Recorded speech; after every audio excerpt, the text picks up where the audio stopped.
this video I will show you how to create a light click transition, so if you're interested, keep on watching. Go to YouTube and search for light click copyright free.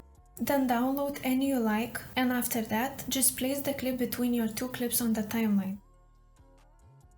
In my case, the light click doesn't match the size of the other two clips. To fix this, right-click the clip and select Set to Frame Size.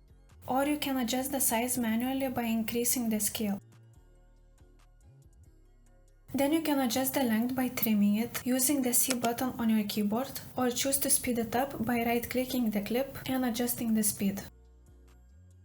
I will cut it where the length looks good to me, but feel free to adjust it however you would like.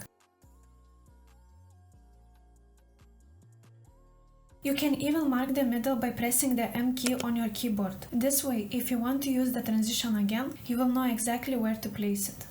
Then go to Opacity Settings and change the blending mode to Screen.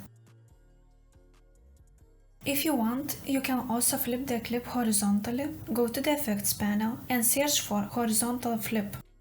Then add it to the light click. For more videos, don't forget to subscribe, and I can't wait to see you next time.